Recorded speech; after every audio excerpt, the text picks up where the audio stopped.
चलिए बहुपद,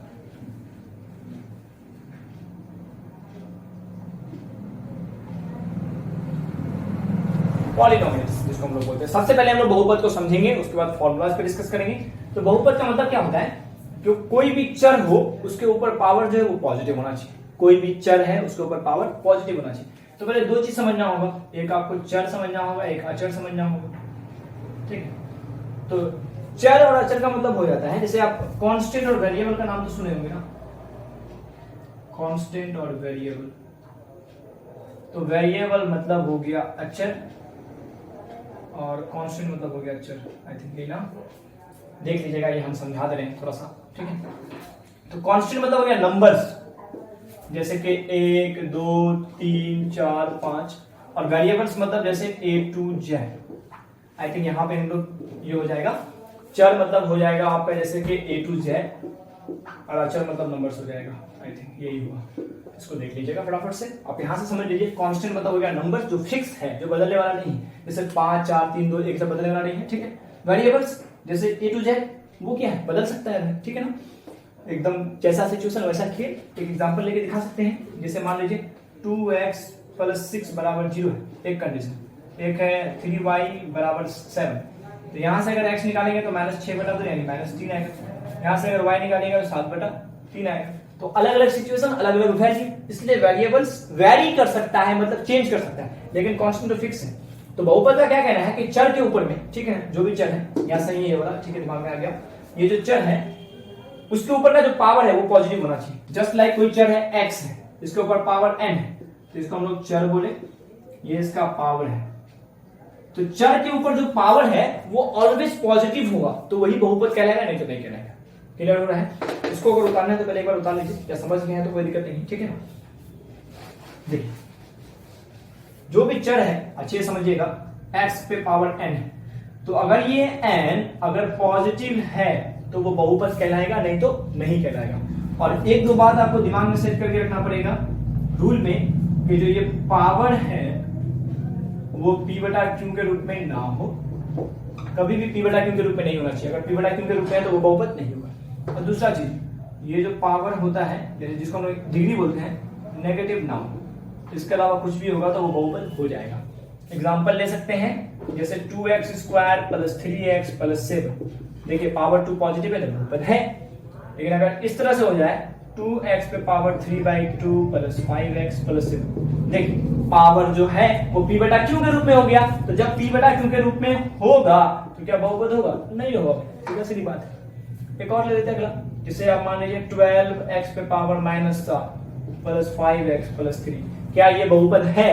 तो अभी जस्ट सीखे हैं, बहुपद के लिए आप दिमाग में एक बात एकदम बिठा लीजिए अच्छे से, कि अगर पावर, चर के ऊपर में जो पावर है पॉजिटिव है तो बहुपद होगा, नहीं तो नहीं होगा। बस और ये दो चीज दिमाग में सेट करना है, p/q नहीं होना चाहिए। तो देखिए यहाँ पे जो आप देखेंगे, यहाँ तो पावर नेगेटिव हो गया तो बहुपद नहीं होगा।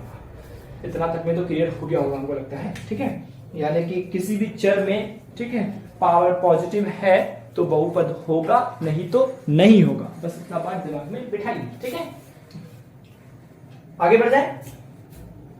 ठीक है, क्लियर होगा, इतना तक काफी होगा, इतना बताना। आगे बढ़ते हैं।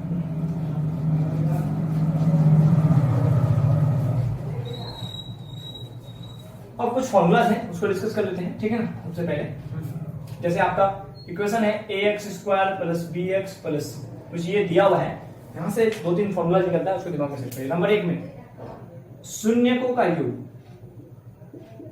शून्यकों का योग। तो देखिए पावर 2 है, मतलब दो शून्यकों का है, जिसका एक तो शून्यक अल्फा एक तो बीटा मान लेते हैं। तो शून्यकों का योग मतलब अल्फा + बीटा, जिसका फॉर्मूला होता है -d/a। दूसरा शून्यकों का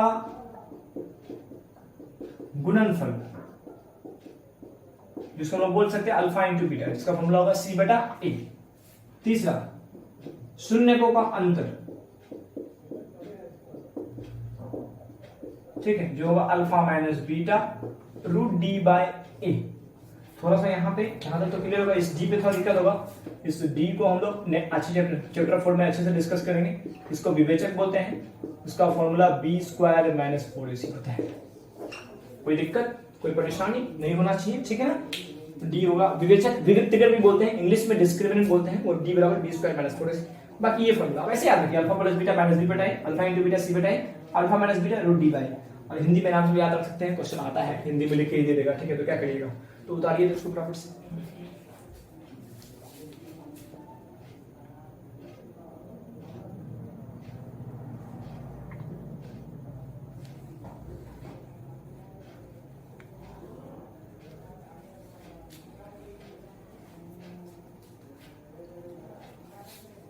उतार लिए, इंपॉर्टेंट है फॉर्मूला, सब ये सब दिमाग में रखना ही पड़ेगा, तो दिक्कत होगी बहुत ज्यादा, ठीक है ना। उतारा जाए तो ये आपका द्विघात बहुपद का फॉर्मूला हो गया। एक्चुअल में क्लास 10th में जो टॉपिक है द्विघात त्रिघात पे डिस्कस है, ये द्विघात बहुपद का फॉर्मूला हो गया, ठीक है। अब आगे चलेंगे, ठीक है। देखिए मिटाते हैं, आगे डिस्कस करेंगे। अब अगला कॉन्सेप्ट होता है कि जैसे मान लीजिए हमको बनाना है द्विघात बहुपद। क्या बनाना है, द्विघात बहुपद अपने को तैयार करना है, ठीक है। तो द्विघात बहुपद तैयार करना है तो इसका फॉर्मूला जो होता है वो होता है x square minus alpha plus beta into x plus alpha into beta. इसको हम अपने चैनल पे सिखाए हुए भी हैं 10 सेकंड में कैसे बनाते हैं, ठीक है। तो उसका वीडियो भी डिस्क्रिप्शन में डाल देंगे, उसको आप समझिएगा, ठीक है। तो ये पैटर्न होता है, इसको दिमाग में सेट करिए, ठीक है। ये एक्चुअल पैटर्न होता है, ठीक है। उसको शॉर्ट में भले ही बताया गया है, ठीक है। तो इसमें क्वेश्चन कैसे आएगा, मान लीजिए आपको अल्फा प्लस बीटा दे दिया है, अल्फा इंटू बीटा दे दिया है, आप क्या करेंगे, इस फॉर्मूला बैठाएंगे, सॉल्व कर लेंगे। या ये भी हो सकता है कि अल्फा कुछ अलग से दिया हो, बीटा कुछ अलग से दिया हो, तो सबसे पहले आप दोनों को जोड़ के निकालेंगे, फिर दोनों को गुना करेंगे, जो भी मान आएगा उसको आप क्या करेंगे, इस फॉर्मूला बैठाएंगे, ठीक है ना। हम आपको एक एक क्वेश्चन करा देते हैं इससे, ठीक है। समझिए, जैसे क्वेश्चन है अल्फा प्लस बीटा आपको दिया है 5, अल्फा इंटू बीटा दिया है 3, आपको बोला द्विघात बहुपद बनाइए। तो हम लोग फॉर्मूला जानते हैं x square minus alpha plus beta into x plus alpha into beta. तो एक्स स्क्वायर इसका मान कितना है, 5 है, तो 5x अल्फा इंटू बीटा 3 है, तो ये हो गया आपका, ठीक है। एक अगला क्वेश्चन इससे रिलेटेड लेते हैं, ठीक है, इसको मिटाते हैं। जैसे मान लीजिए अल्फा दिया है 2, बीटा ने दिया है 3, ठीक है। अब हमको बनाना है यहां से एक द्विघात बहुपद कैसे बनेगा। तो सबसे पहले क्या बोले, अल्फा प्लस बीटा निकाल लीजिए भाई, तो 2 प्लस 3 5, अल्फा इंटू बीटा निकाल देते हैं 6, alpha plus beta alpha into beta निकल चुका है। अब इस फॉर्मूला बैठाइए ना, तो द्विघात के लिए क्या है, x square minus alpha plus beta into x plus alpha into beta. मान को पुट करिए फटाफट से, एक्स स्क्वायर अपने जगह में, माइनस अपने जगह में, अल्फा प्लस बीटा 5 है, एक्स अल्फा इंटू बीटा 6। तो यही आपको काम करेगा, इस तरह से काम करेगा, ठीक है। तो उतारा जाए फटाफट से, कोई प्रॉब्लम कोई परेशानी कोई दिक्कत तो बोलिए, ठीक।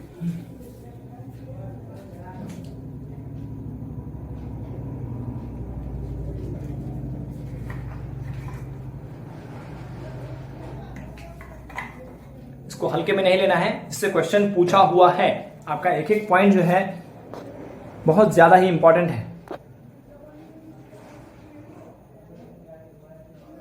तो हल्के में नहीं लेके एकदम अच्छे से समझना है, उतारना है, ठीक है। यहाँ पे अपना डिस्कशन चल रहा है शॉर्ट में थोड़ा सा, क्योंकि हम लोग को टोटल फॉर्मूलाज करना है, तो एक एग्जांपल करा के भी दिखा दे रहे हैं क्या कि समझ में आ जाए अच्छे ढंग से, ठीक है। आगे बढ़ जाए, ठीक है। अब देखिए पढ़ जाएंगे त्रिघात बहुपद की तरफ, उसका कुछ बेसिक पॉइंट बचेगा तो उसको बता देंगे, ठीक है ना। त्रिघात बहुपद की तरफ बढ़ते हैं। तो त्रिघात बहुपद जो होता है वो ax cube plus bx square plus cx plus d के रूप में, जहां पे a is not equal to 0 होता है, ठीक है। उसको छोड़िए, इसमें भी 3-4 फॉर्मूलाज हैं, उसको समझ लीजिए। पहले तो alpha plus beta plus gamma क्या होगा, याद रखिएगा माइनस बी बटा ए होगा। Alpha into beta plus beta into gamma plus gamma into alpha beta beta gamma gamma alpha, ये होता है आपका सी बटा ए। एक और है अल्फा बीटा गामा, ये होता है माइनस डी बटा ए। तो ये 3 फॉर्मूला आपको याद रखना है, जो कि काफी ज्यादा इंपॉर्टेंट है।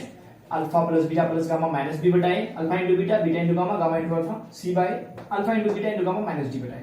अब वो शुरू वाला 2 से याद रख सकते हैं, जैसे हम लोग सीखे थे just alpha plus beta minus B बटा ए, अल्फा इंटू बीटा सी बटा ए, उससे आप 2 को याद रख सकते हैं। ये आपके लिए एक नया चीज हो गया, ठीक है। इसको दिखाइए प्रॉपर से।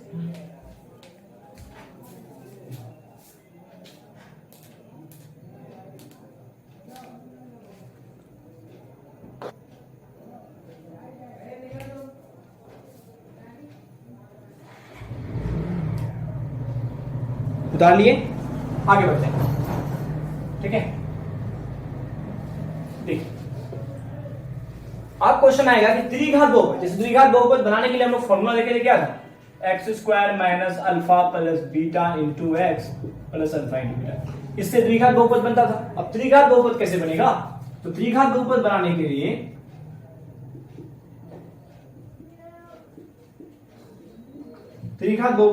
जो फॉर्मूला है वो है x cube minus alpha plus beta plus gamma x square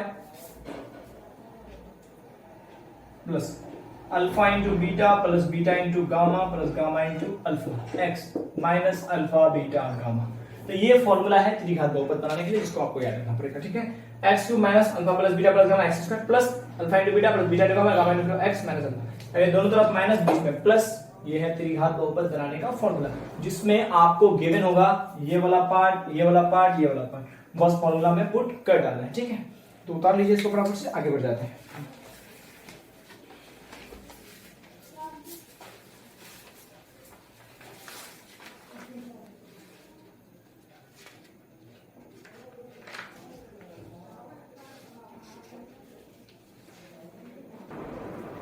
आगे बढ़ा जाए फटाफट से।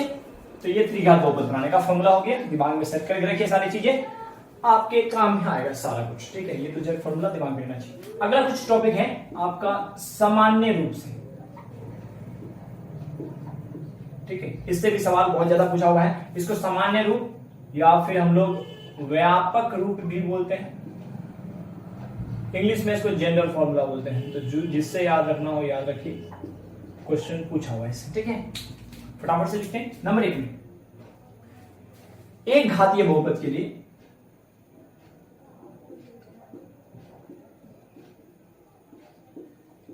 इसका जो सामान्य रूप होता है वो होता है ए एक्स प्लस बी, जिसमें ए जीरो ना हो।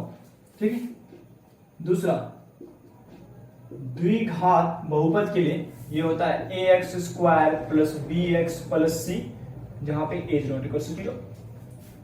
3 नंबर त्रिघात बहुपद के लिए सामान्य रूप हो जाएगा a x cube plus b x square plus c x plus g, जहां पे a is not equal to 0। तो इतना 3 तो याद रख लीजिए, याद रखेगा आराम से, दिमाग में कोई दिक्कत वाली बात नहीं होगी। ये सब देखिए, ये सब अगर उतना याद नहीं रखेंगे, ऑब्जेक्टिव में यही पूछेगा, 4 ऑप्शन दे देगा, बोलेगा द्विघात बहुपद का सामान्य रूप कौन तो है, तो आपको पहचानना पड़ेगा कि ये वाला है। त्रिघात बोलेगा ये वाला है, तो पहचानना है। अगर चतुर्घात बोल दे तो होता है, लिख देते हैं ए एक्स पे power 4 B X cube C X square D X plus E A is not equal to 0। ऐसे काम करेगा, बस चलते रहेगा, जो तो पूछे बताइए, बट याद रखिएगा इससे सवाल आया हुआ है आपके क्वेश्चन बैंक में, अगर आप देखेंगे तो आपको मिल जाएगा। ठीक, तो इसको फटाफट से उतारिए, इंपॉर्टेंट है काफी ज्यादा।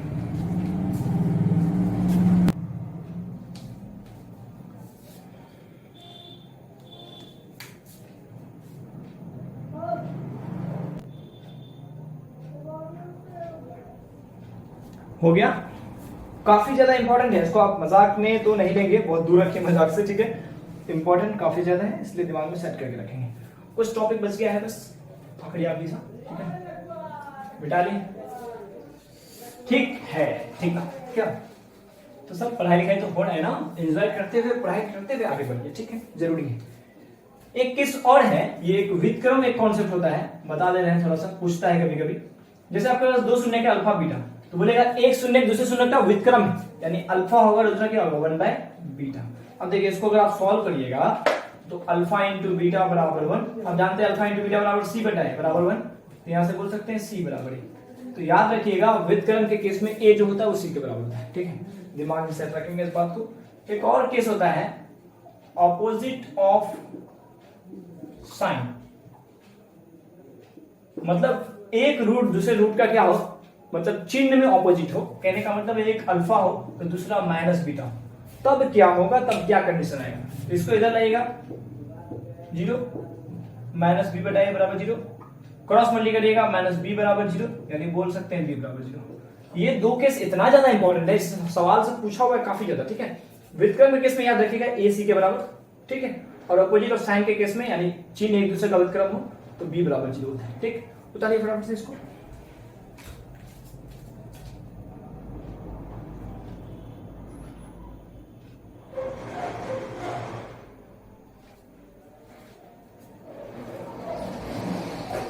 ठीक है, एकदम काफी ज्यादा इंपॉर्टेंट है, एकदम पूछा हुआ सवाल। ठीक है, इससे क्वेश्चन बना देते हैं। जैसे मान लीजिए kx² + 5x + 3 = 0 है। ठीक है, और बोल दिया इसमें कि शून्य के एक दूसरे का व्युत्क्रम है, तो उस केस में क्या होगा? हम लोग जानते हैं a c के बराबर है, तो a का मान कितना है? k, c का मान है 3, यानी k = 3 आंसर। एकदम शॉर्टकट में डायरेक्ट हो जाएगा। ठीक है, कोई दिक्कत ही नहीं आएगी। ठीक है, और इस केस में तो b हमेशा 0 होना ही है, उसमें डायरेक्टली ऑब्जेक्टिव में सवाल आता है। ठीक है, चलिए आगे बढ़ जाए।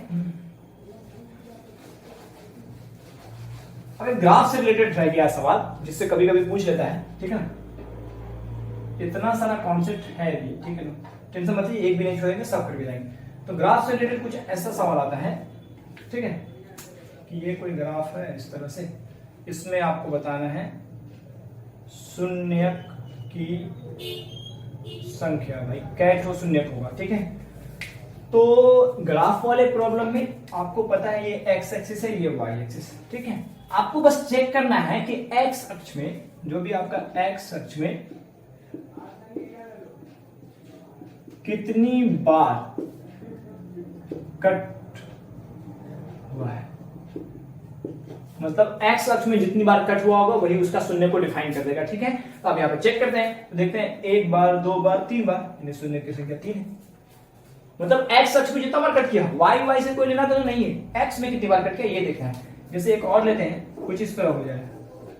ठीक, इसमें हमको शून्य बताना है। तो अभी जस्ट सिखाए हैं कि एक्स अक्ष में जितनी बार कट करेगा वही उसका शून्य। तो हमको देख के मिला भाई एक्स में तो एक ही बार कट है, तो शून्य कितना? एक ही तो होगा। ये एक्स अक्ष है, वाई अक्ष है। हमको लगता है इतना में कॉन्सेप्ट क्लियर होगा। एक और ले लेते हैं, कीजिए काउंट फटाफट से। कैट हो 1 2 3 4 5, मतलब शून्य कैट हो 5। चलिए क्लियर हो गया होगा, उतारिए फटाफट से। तो ठीक है, बस मजा आना चाहिए। ठीक है ना, समझ में आ रहा है कि नहीं आ रहा है? ठीक है ना, काफी उतार लिए, आगे बढ़ा जाए। क्लियर है यहाँ तक? किसी तरह से कोई दिक्कत नहीं, कोई परेशानी नहीं, आगे बढ़ा जाए। उस पॉइंट को जरूर लिखिएगा कि एक्स अक्ष में कितनी बार कट किया है वही उसके शून्य को बताएगा। एक छोटा सा चीज और बताते हैं, उसके बाद ये फिनिश करके चैप्टर 3 में घुस जाएंगे। ठीक है, अब देखिए पूछता है कि एक घात बहुपद में कितना शून्य होगा, 2 घात में कितना होगा, 3 घात में कितना होगा, 4 घात में कितना होगा। तो इसको हम ऐसे ही समझा देते हैं। अगर एक घात बहुपद है तो शून्य की संख्या 1, 2 घात है तो 2, 3 घात है तो 3, 4 घात है तो 4, n घात है तो n। भाई ये क्वेश्चन ऐसे ही पूछा हुआ है आपका कि कोई एक बहुपद है इस तरह से, में घात बताएं, इस तरह से सवाल पूछा हुआ है। तो घात मतलब क्या होता है? उस इक्वेशन का हाईएस्ट पावर क्या है यही बताना है आपको। तो इस इक्वेशन में देखिए हाईएस्ट पावर कितना है, तो हाईएस्ट पावर 3 है, यानी इसका घात कितना होगा? 3 होगा। कोई दिक्कत वाली बात नहीं होनी चाहिए। तुम सिंपल ही समझ जाइए, जो किसी भी बहुपद का जो हाईएस्ट पावर है वही उसका घात को डिफाइन करेगा। एकदम सेट होना चाहिए। ठीक है, एक और चीज थोड़ा समझाते हैं। कभी भी क्वेश्चन ऐसे लिख देगा, ये सब थोड़ा सा 9 से उठा के पूछ देता है कि 2x² + 3x + 1 है। ठीक है, तो इसमें आप f1 का मान बताएं। क्या बताना है? f1 का मान बताना है। ठीक है, सवाल थोड़ा सा एक बार समझ लेते हैं, क्या पता बहुत लोगों को पता नहीं। बस कुछ नहीं करना है, जो भी आपका fx दिया हुआ है, ठीक है, इसमें कुछ भी हो सकता है, f1 f2 f3 कुछ भी मांगेगा, सबके लिए वैसे ही बनेगा। तो बस जहां जहां आपका x है वहां 1 बैठाइए, तो 1 का स्क्वायर 3 × 1 + 1। तो 1 का स्क्वायर 1 होता है, 2 एकम 2, 3 एकम 3, 1 एकम 1, 6 हो जाएगा आंसर। ठीक है, तो f0 f1 f2 f3 कुछ भी बोले तो आप इस तरह से निकाल सकते हैं। यहां से बहुपद फिनिश होता है, इसको उतारिए। चैप्टर 3 में घुसते हैं फटाफट से।